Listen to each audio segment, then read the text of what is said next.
Our region's business is sponsored by PNC for the achiever in you.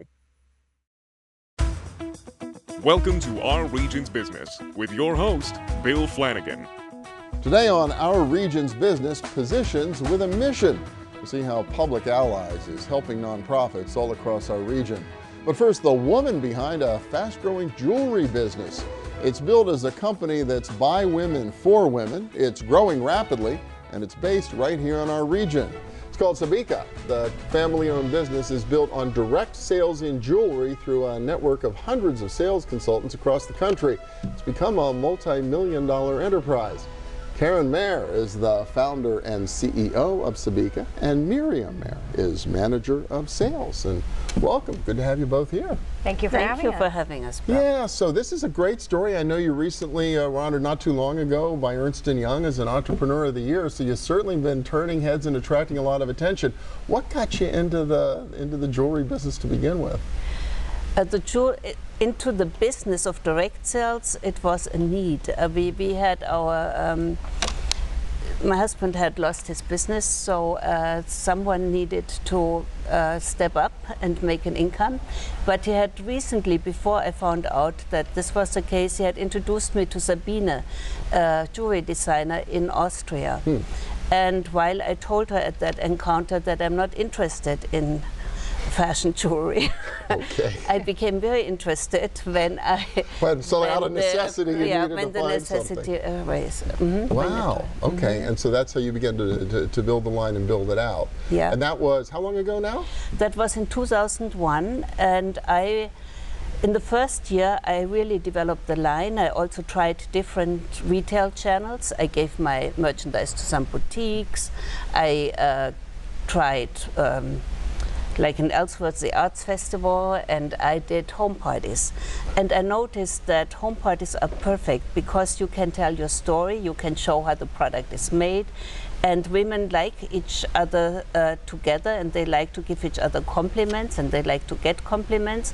And after a year, I made a decision, this is the way I'm going to take the business. And Miriam, that becomes kind of your part of this Exactly. organization. It's challenging to run a direct sales marketing kind of company? It is challenging, but it's also extremely rewarding. You have both sides. You're dealing with female entrepreneurs, though we do have some men now.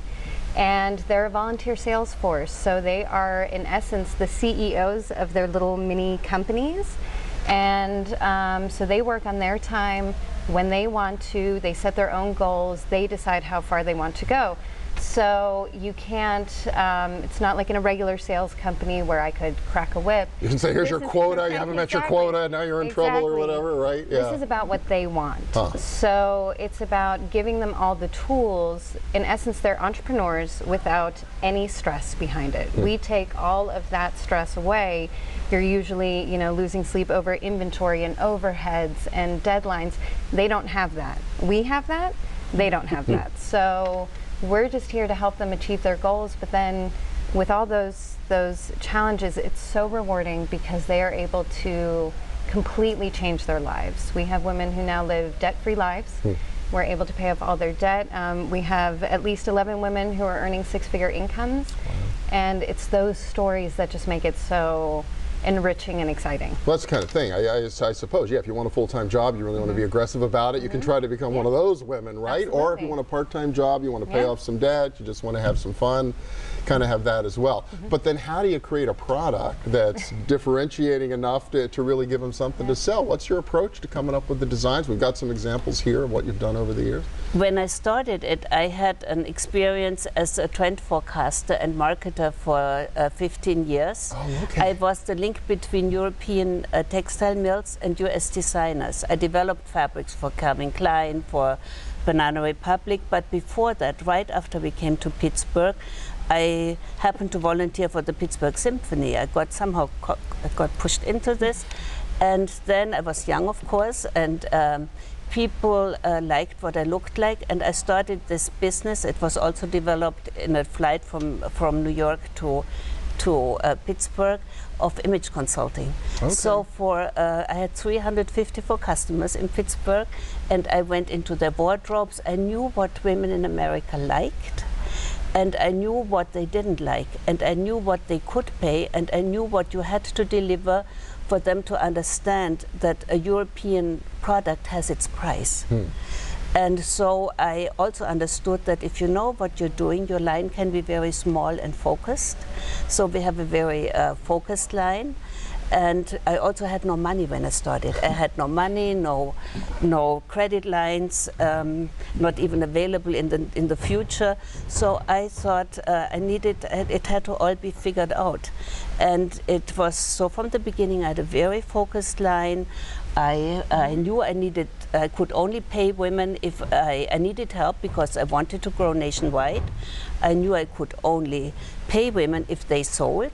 But I had it in my heart to be generous for whatever they did for me, because I'm a believer whatever you do comes back tenfold anyway, so I didn't have to worry about that. Well, when we come back, I want to look a little bit at the line and talk to you about that, and also where you get it manufactured, how this whole business comes together. So we'll be back with Karin and Miriam Mayr of Sabika right after this. Stay with us.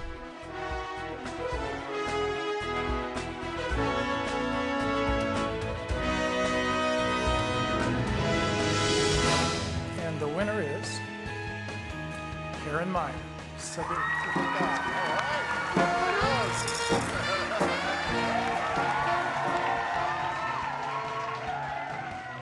I did not prepare a speech because I did not think I would win. It's the first time in my life that I was nominated for anything, and I didn't set out in my life to be an entrepreneur. I became an entrepreneur at age 50, so it's totally surprising to me, and I am shocked, yeah.